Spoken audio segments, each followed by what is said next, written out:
Hello, everyone, and welcome back to Owoh's Corner, my own little corner of art. And in today's stream, I am going to be working a bit more on this background, and I think it's coming along quite nicely. So please sit back, relax, and enjoy as I draw a little bit. And what topics I talk about? Well, we'll see as I go.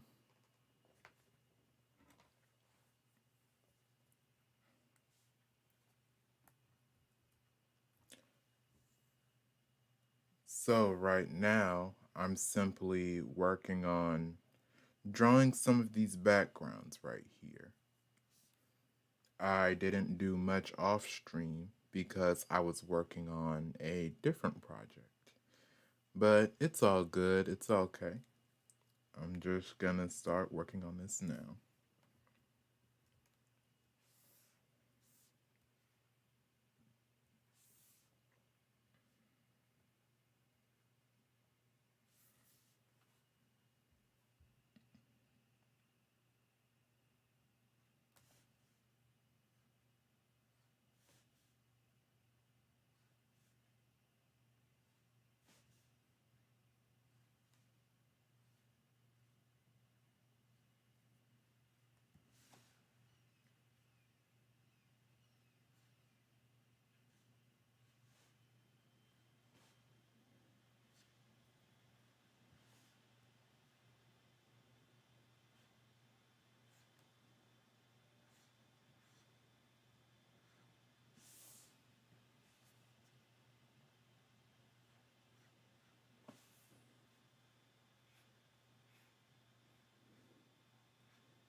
This is coming along nicely.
Okay, that's one building done. I have,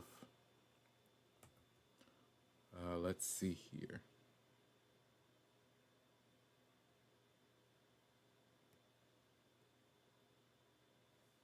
Two more to do. Excuse me.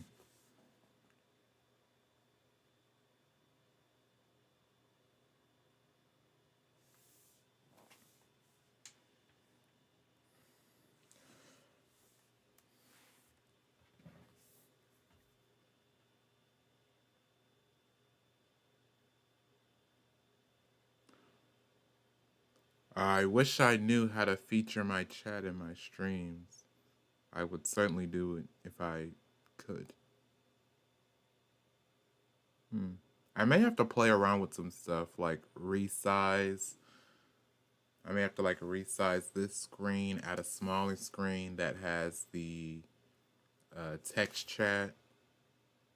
OBS sadly is not one of my strong suits, but hey, I'll get it eventually.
I guess I can talk about my art and why I'm drawing this the way that I am. So, one of the concepts you learn in art is perspective and perception. And so essentially the farther something away is from you, the less detailed you perceive it as, which is why as you look at these different objects and different things I've been drawing, as they go further back, they're going to lose detail. So this building I have right here is gonna have more detail than these two buildings back here. And then in the way back, you're just gonna get these very basic shapes I have set up for these buildings. However, what I'm doing with the floating islands is they're gonna have somewhat more detail simply because they are floating and they are above the horizon line, the vanishing point. So they still have that three-dimensional view to them.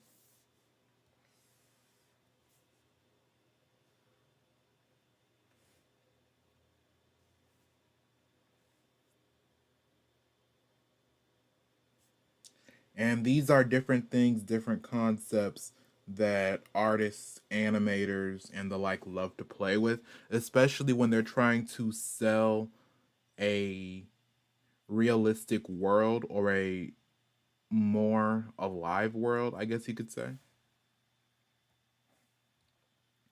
Because another thing that animators do and what they usually like to do is because they place different segments of animation on different layers. So you'll have animations that overlap each other or appear on top of each other.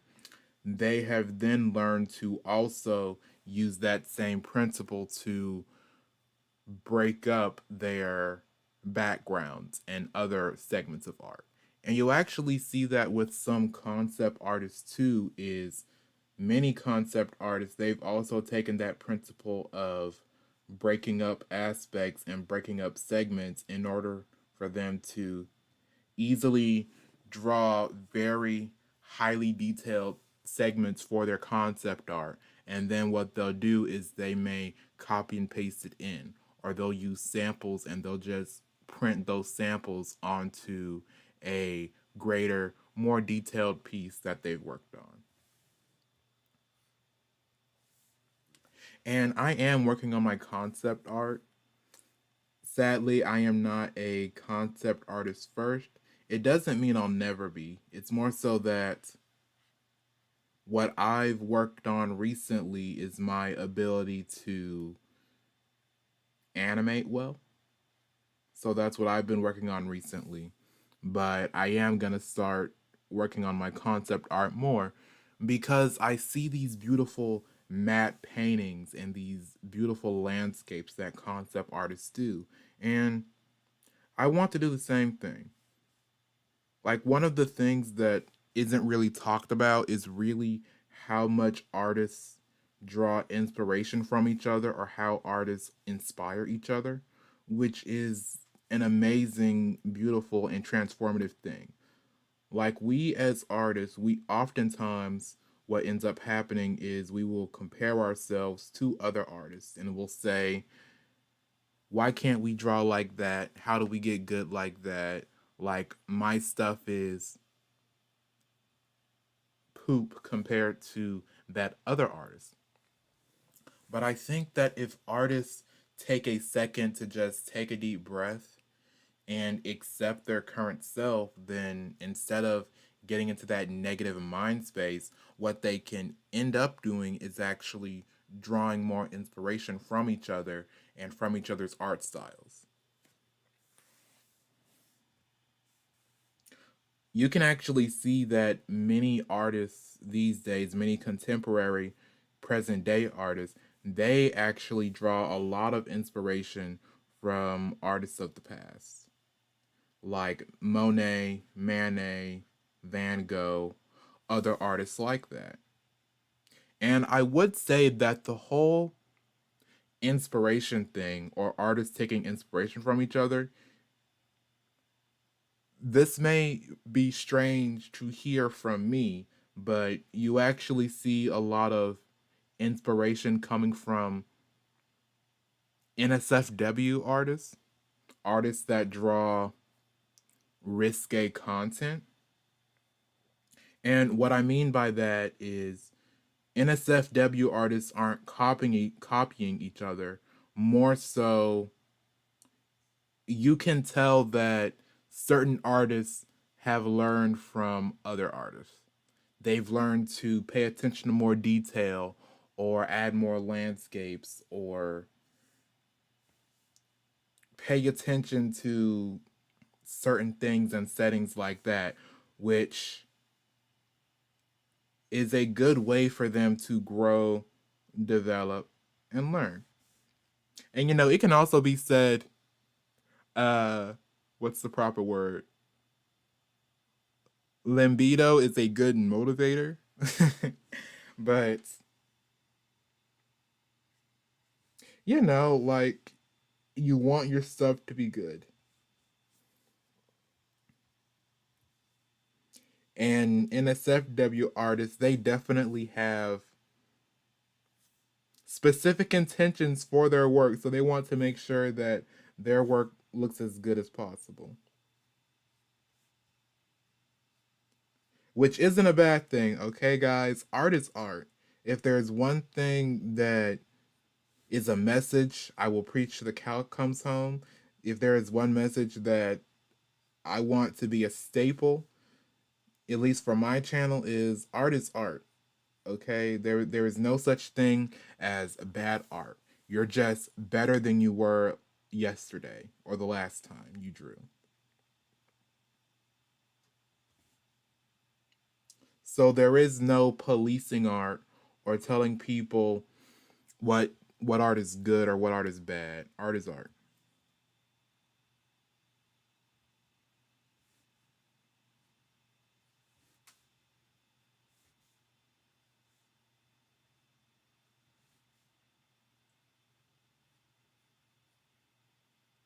And one of the things I actually think is forgotten is that art is a skill. And not only that, but art is labor. Like people often say like building houses or like brick masonry and hardware and work and being a mechanic is hard labors where you're working with your hands, but art is just the same. And honestly, it's something that I've kind of been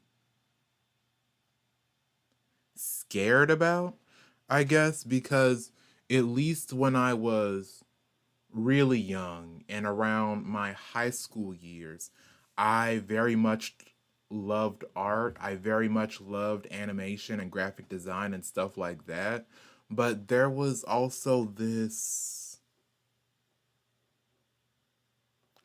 aura or presence, at least in my mom's side of the family, where they didn't really understand how much work it really took to draw, to design, to do art.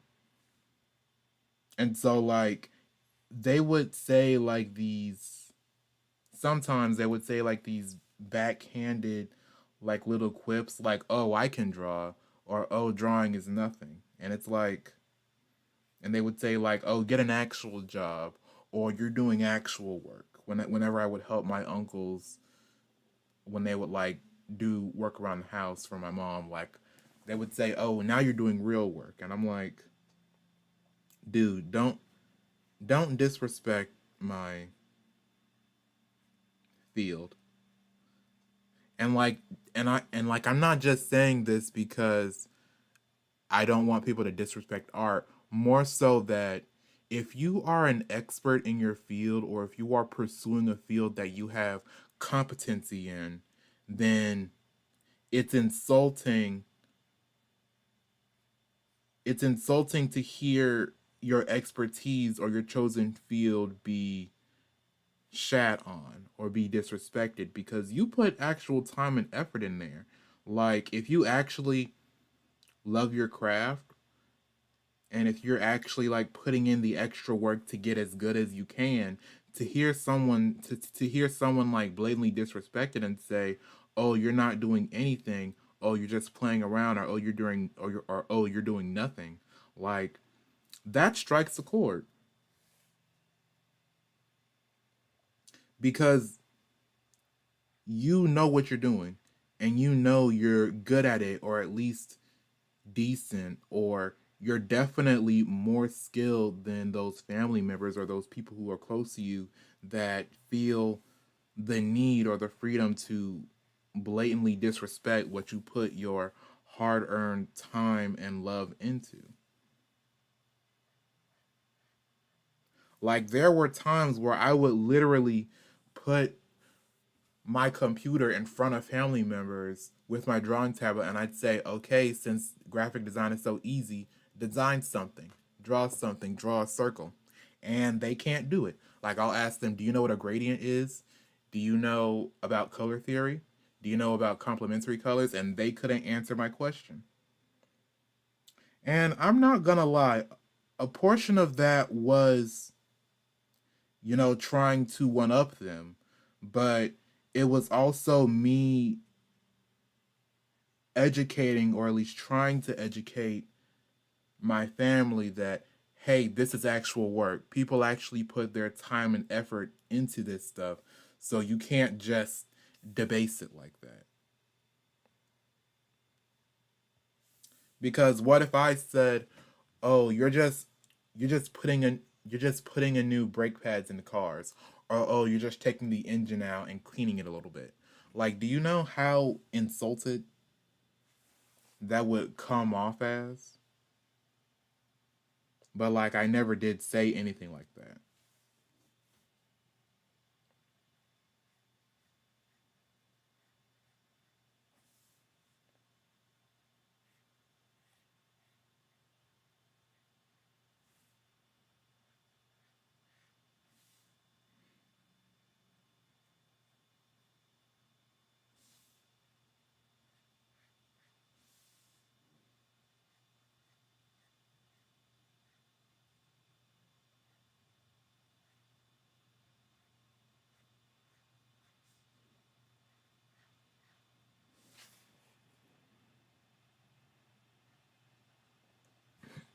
So, and I say all this to say, make sure you're respecting people's craft, not just art, not just animation, but if somebody is an expert in a field, or if somebody has put their love into whatever they're working on, and you can tell that they love it or they enjoy it, then, don't insult them.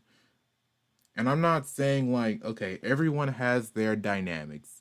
Everyone has that friend that they curse out, or you make like games of insulting each other, but don't truly insult someone's craft or something that somebody loves, because that's not cool. And for those people who put their time and effort into the things that they do and they love, that's an amazing thing. That's a beautiful thing.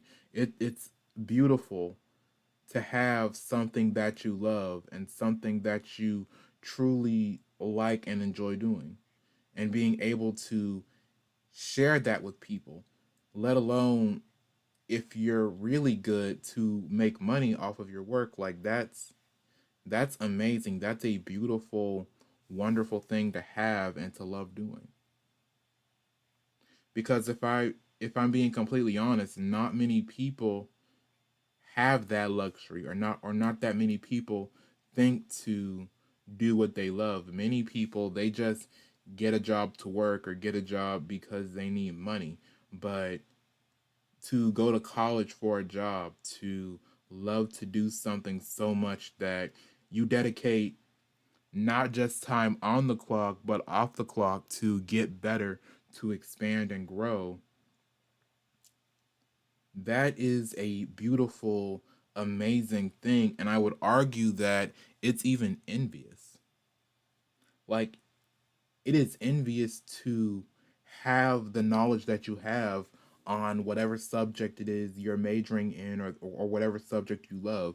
It is amazing to just hear someone talk about a subject they love for hours on end, because you see that passion, you see the love, the passion, and the devotion that that person has for what they feel attuned to. And personally, that's something that I love seeing.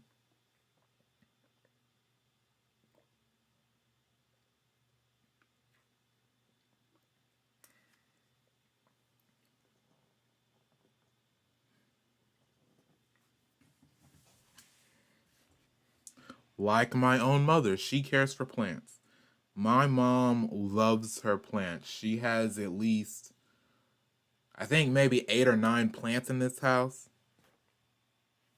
And she'll talk to them, she'll water them. She has plant lights that she loves to leave on for them. You'll see plants in inside and outside the house. Like, it's something that she loves. So I just find myself smiling and happy for her whenever I ask her. I say, "Hey mom, like, what's this plant?" And she'll just go off saying that this plant needs direct sunlight or indirect sunlight. You should only be watering it once every 2 to 3 days, like different things like that. She talks about how her plants are about to bloom, And it's wonderful. It's wonderful to hear that sort of passion.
I say I'm not a talkative person, but more so that's because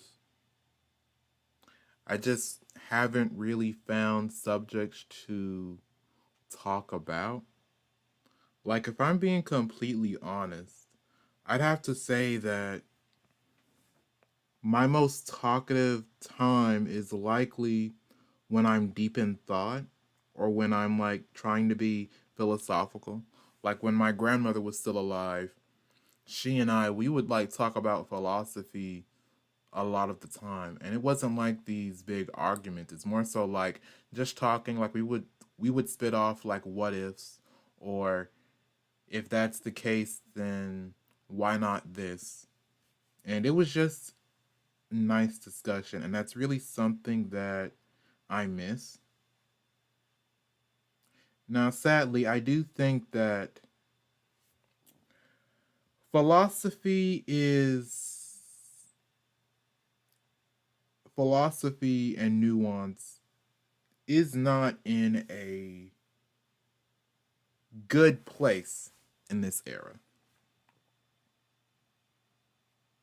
In 2022, you can't really ask questions or provoke thought in people because then they may interpret it as you actually being an advocate for something, or they may think that, I don't know, you're a troll or something like that. So when I do try to do my philosophy, I'm careful with who I do it with. And how I talk and how I word things. Like, I am no authority on anything. I don't tell anybody what to do. I more so present arguments that try to provoke thought and help people think. My first intention will always be to try and help people think. That's just what I love doing. And it's actually a factor in my art, at least subconsciously. Like, that's what I've discovered is how I try to do my art and project my art forward is I want people to think when they see my art. I want people to wonder and ask questions and have some sort of emotional reaction. Not a negative reaction or a positive reaction, just a reaction. And from that reaction, perhaps my audience will learn something about themselves. Why do I think that? What did I gain from that? This character is sitting on a beach. Why? And what does that mean? It's night outside in this painting. Why? I see this sprawling city. And do I feel claustrophobic? Do I feel at home? Different things like that.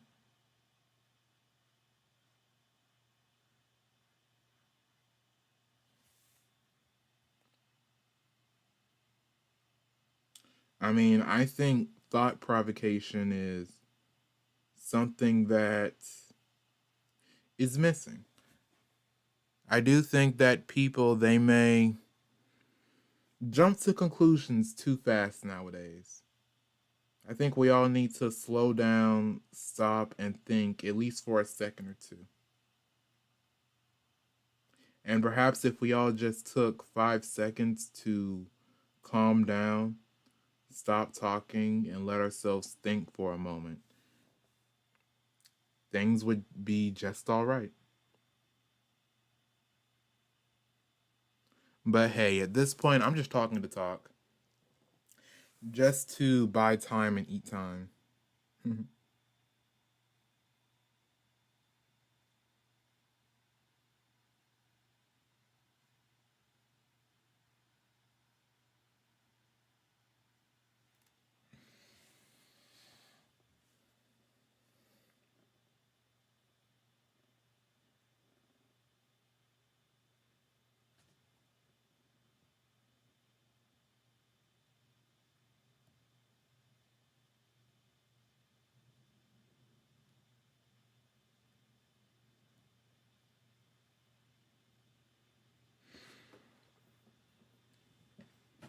Okay, so here's what I'm going to do. I'm going to finish drawing all of these buildings.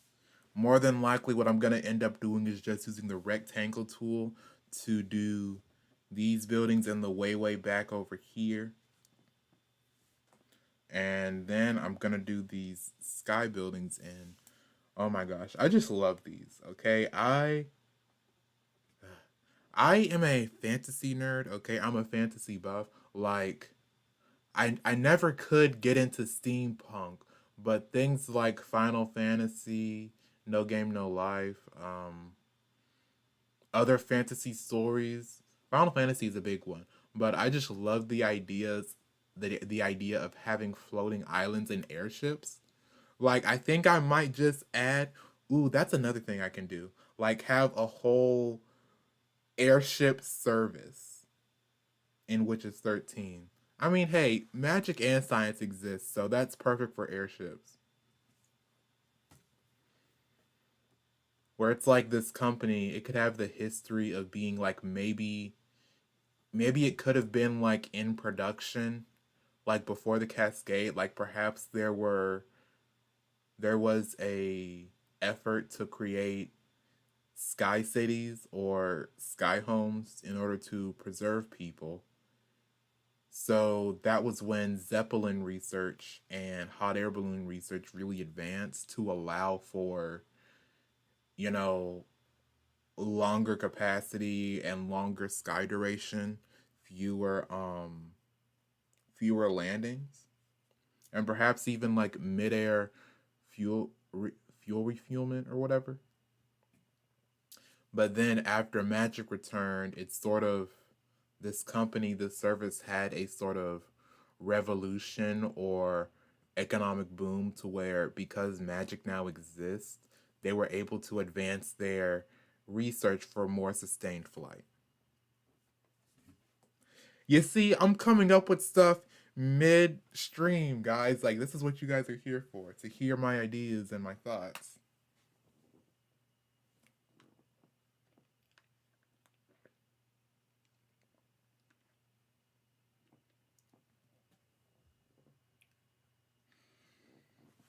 You see, this is wonderful. This is why I like streaming because I'll come up with stuff while I'm drawing or while I'm working on something, and then I'll just speak it into the mic, and you guys love it. Or you'll say, hey, that's a good idea. Yeah, you should implement it. Really nice.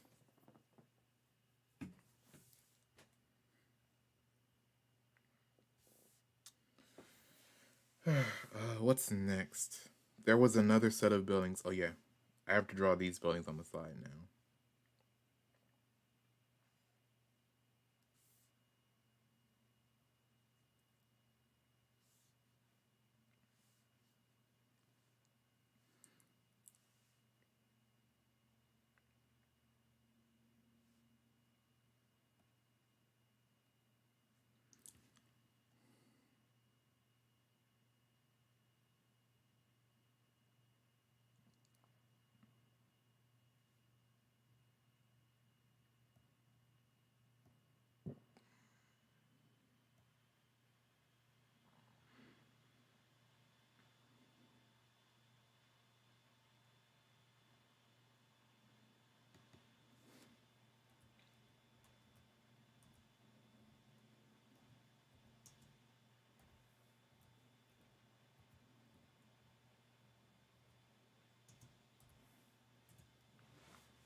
Okay, one building is gone.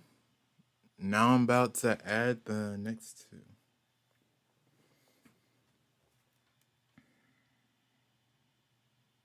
Hmm.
And it looks beautiful. Mm. You see, I kind of want to work on the sky, but I'm not quite sure in my mind what the sky will look like. I mean, because this is gonna take place like, I guess I can always go outside and just look up at the sky, but I kind of want to, I don't know, maybe put a spin on things, have things look a bit different or unique.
Okay, that's two down. And so we have one to go.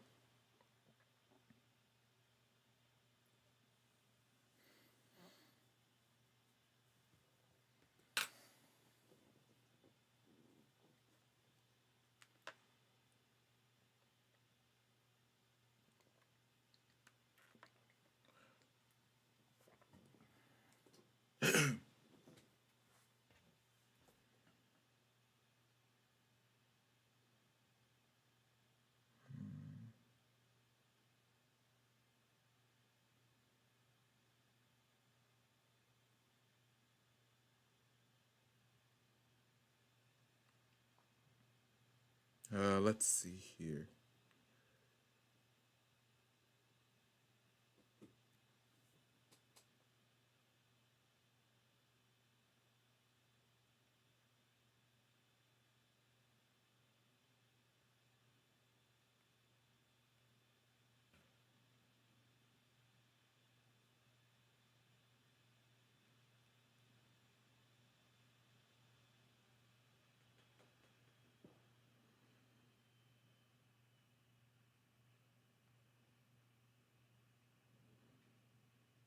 Hmm.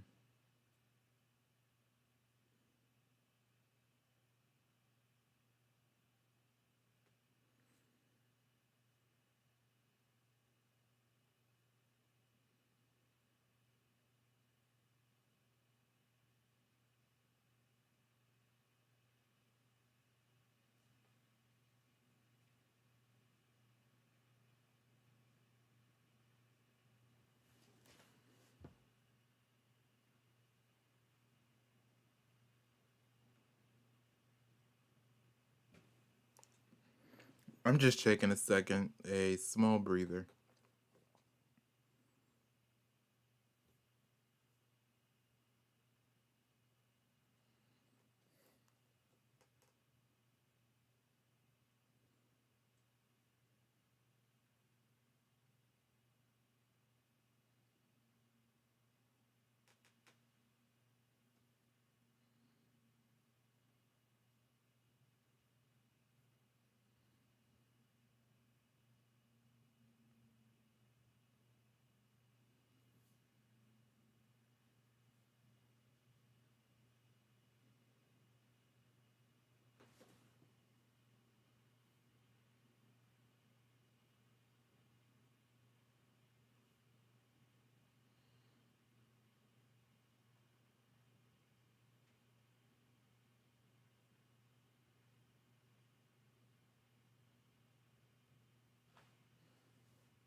Almost picked up the wrong pencil.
Okay, looks good.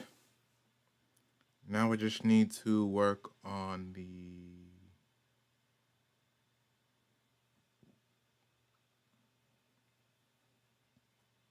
next set of buildings. Let's see which buildings I'm working on now. The final set of detailed buildings, and then I will be right back. Please give me one moment.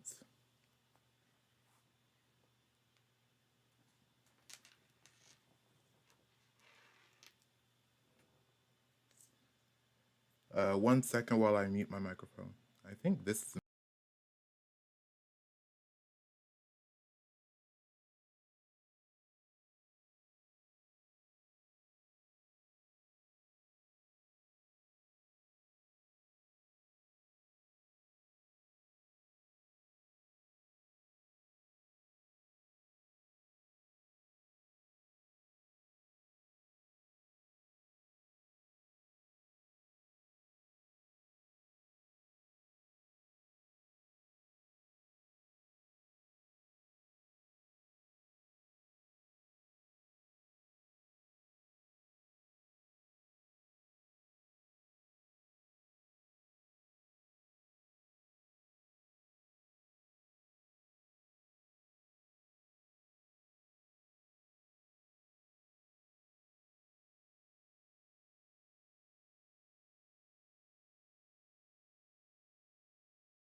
Hello. Is this thing on? Is my mic on? Yes, it is on. I am back. I merely had to run and do something real quick. Since I am a classy man, I will not tell you what it was.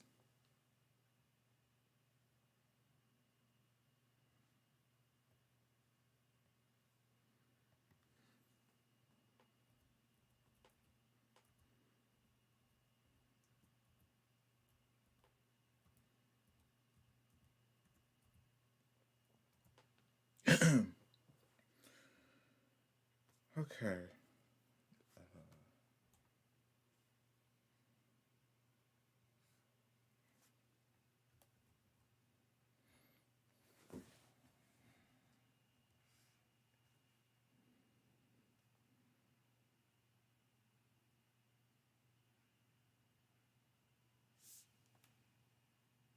Hmm.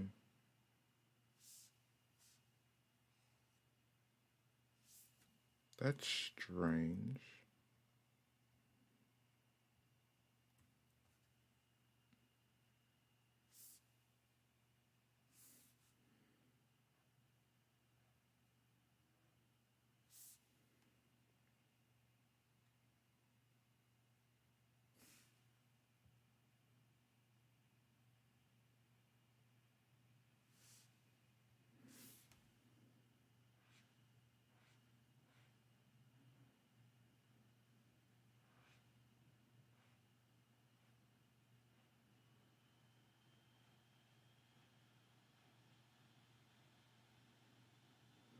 I think there is something up with my brush.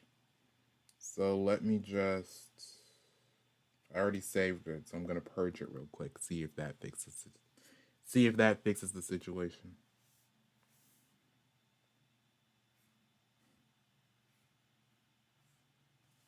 Much better.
Hmm.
I think my brush is good now.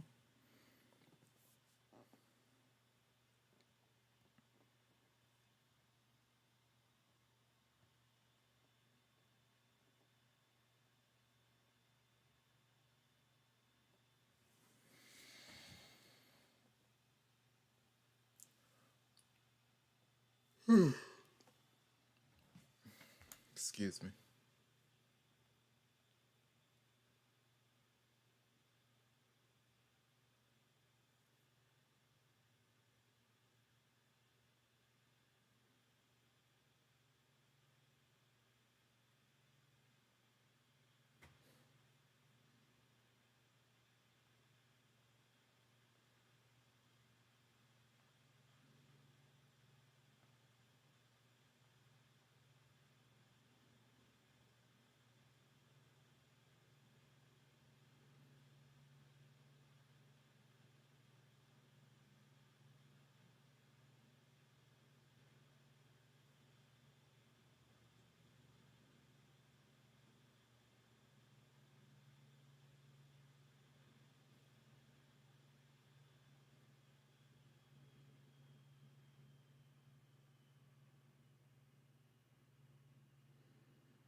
Hmm.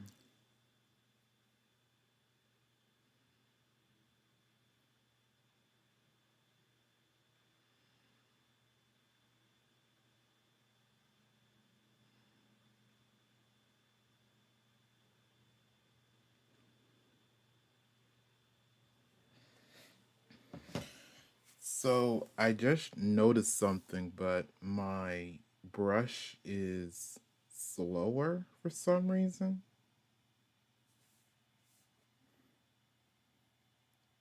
And it's also not picking up things or whatever.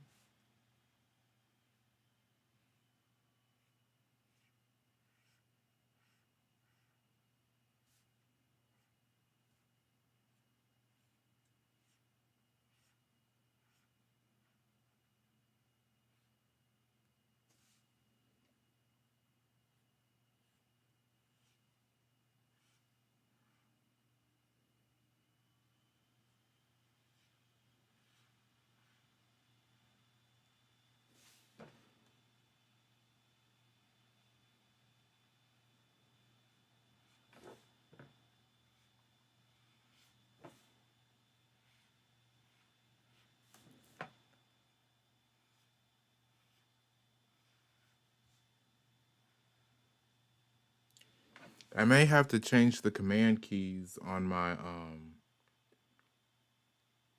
on OBS because after I pressed Alt 5 to mute myself, it made my brush go slower.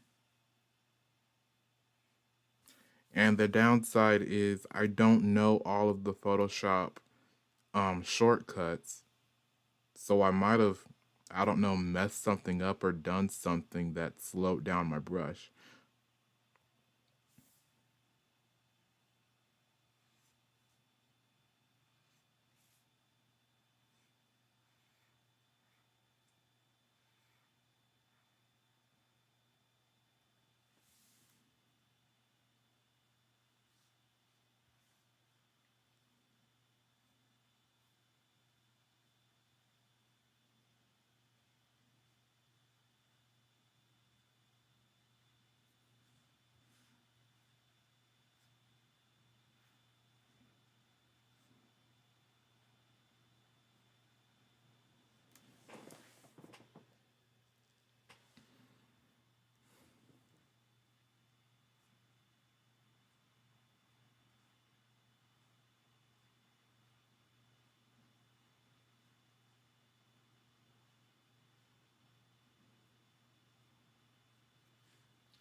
Okay, that's the final building.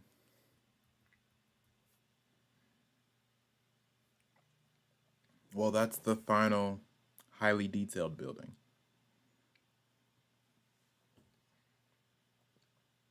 Next, I'm going to be doing some of these floating islands and floating buildings now. My favorite.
Oh, that's way faster. I had my smoothing up. That's the problem.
Okay.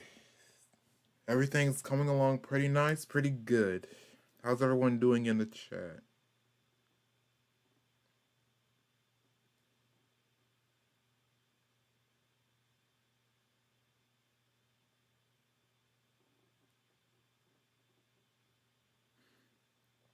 Mm, how long have I been streaming for? Let me actually check that real quick.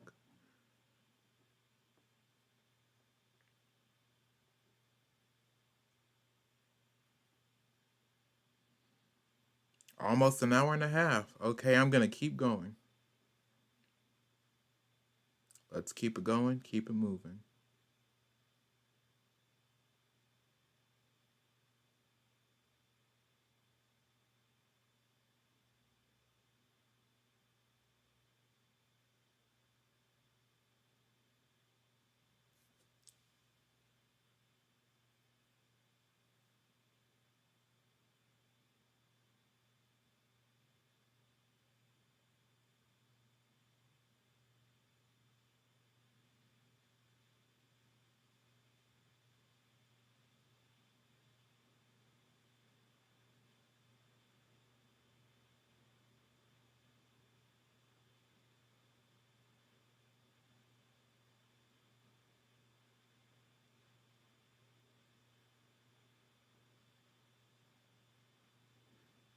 Let's see. Let's see.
I've made a lot of progress this stream.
Hmm.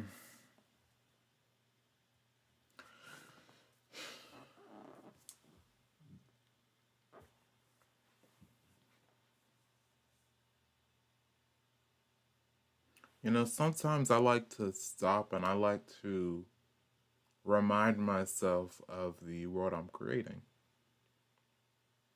And so I think this is a society that just suddenly received magic. And so now there is this new golden age where everyone has magic, it's readily abundant. It's not just in people, it's in animals, plants, the very earth beneath them. So I think if everyone has magic, if everyone can cast a spell, levitate things with their minds, do extraordinary things with enough time, effort, and knowledge, then what would that society actually look like?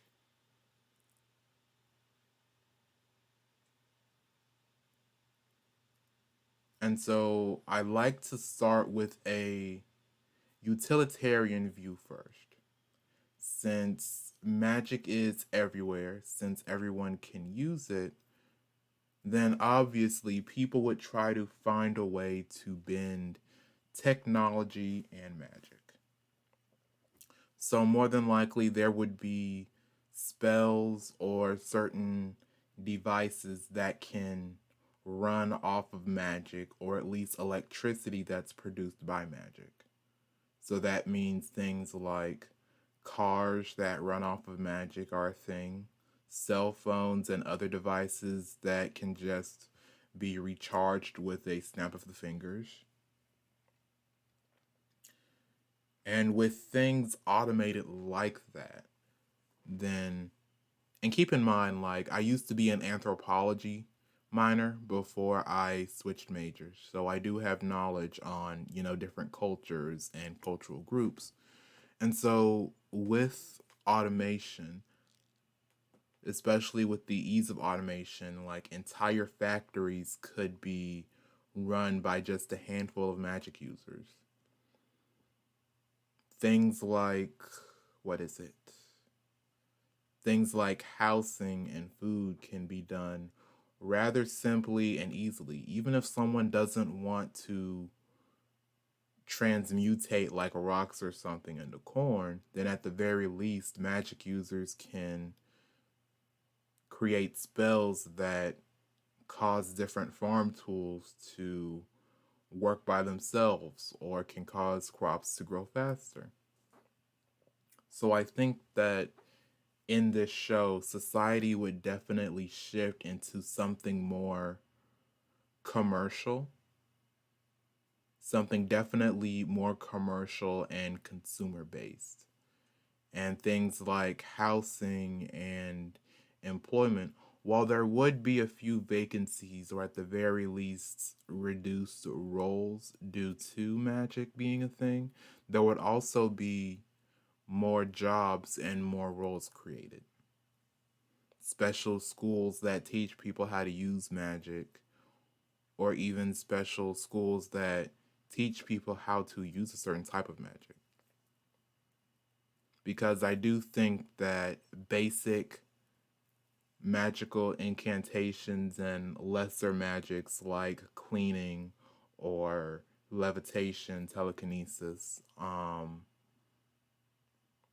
maybe even self defense, that would be something that you would see in like an elementary or middle school.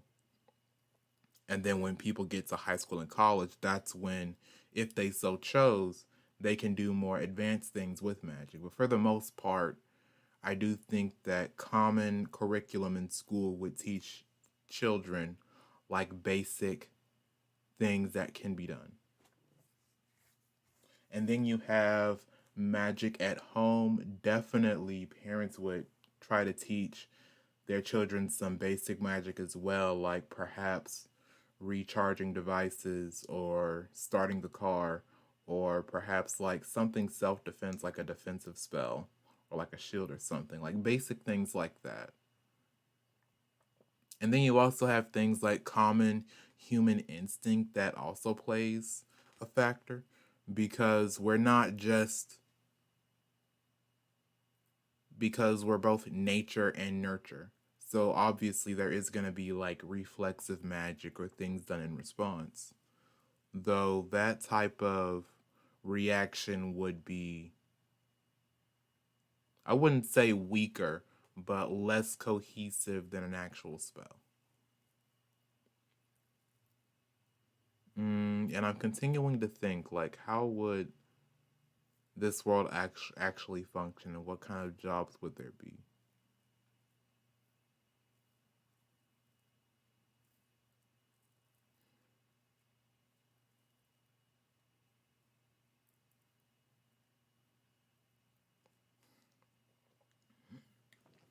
There would definitely be people in the transportation industry, people who are using magic to teleport people or using special airship vehicles or different land vehicles.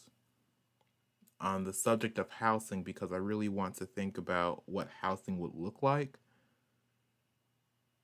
Hmm.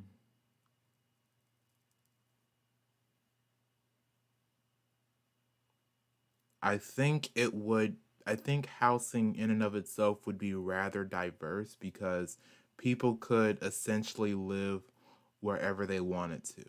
If they wanted to live in an apartment or house, then they can. If people want to be nomadic and just sleep wherever the wind takes them, then they can do that as well. Things like van life, it's something definitely possible and doable, as well as homeschool. That's certainly doable as well, because magic has become a sort of interlaced facet of society, that now even things like the internet has magic interlaced into it, so that now if people wanted to deliver something, then they could get it immediately or at a shorter time or distance. Things like conjuration, people could conjure items or teleport items to themselves. They could, if they needed gas, like they could probably. Hmm. So my issue is I don't want it to be too high fantasy, because this is supposed to be a blend between magic and science. So I guess more so there would just be an umbrella of capabilities and abilities that can be done. Like I would say the art of transmutation, transforming one thing into the other, would probably be the hardest form of magic, or at least one of the hardest forms of magic in this world, simply because you are changing the molecular structure of one thing to another. And as I said, everything has magic from living to non living things. So the innate magical properties that already exist in that item that you're transmutating, it would be fighting against the caster's will and magic to transform. So, like I said, it would be a very delicate process. So, there wouldn't be like a surplus of resources, like there wouldn't be an increase in food production or an increase in mining or oil, because transmutation is going to be difficult. But things like, let's say, enchanting items is going to be easier. Conjuration or moving items from one place to another would definitely be easier. Uh, More utility magic, like, cleaning and cooking or other things like that, they can definitely be an aid. Like I imagine in this world, like a housewife or a mom, they would probably be the strongest in the kitchen. Like they would know how to draw the taste out of food. They could easily cook anything. They could just like flick their thumb and make a fire. They would definitely have wards and different protection magic across their domicile where they live, different things like that. And I'm thinking scientists. Scientists would definitely be in the vein of people who can use transmutation magic, though they would probably hold off on it because it would be very dangerous in their eyes. Like the closest thing we have to alchemy and transmutation is nuclear reactors. Like the whole function of a nuclear reactor is to split molecules into something else, and the splitting of molecules releases a bunch of energy, but because of decay, those items are very radioactive and dangerous. Which is sort of my justification for, which is both a justification and explanation as to why people don't just transform objects from one thing to another.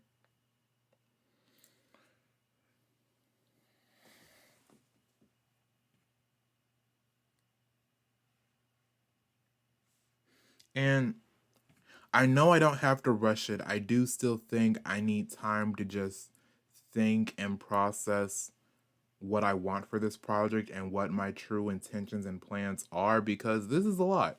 Like, I'm not gonna lie, this is a lot. This is a big idea. This is a big project. And so I have to be careful and be thoughtful with what I'm doing. This is definitely gonna take me some time. And I think an issue I may have is that I might be thinking too much, if that makes sense. Like, if I think too much and if I try to do too much, then I may just fall into the sinkhole of explaining things rather than actually telling the story that I want to tell. But what's also hard for me is I don't want to expose the story too much because I want to leave it a surprise for the teaser trailer as well as for the pilot. Like when I work on the pilot and I do the pilot, that's gonna it's gonna ask a lot of questions, and there won't be many answers until the show gets picked up or until I decide to make the show, which is gonna be very fun and very exciting. Like I'm looking forward to it.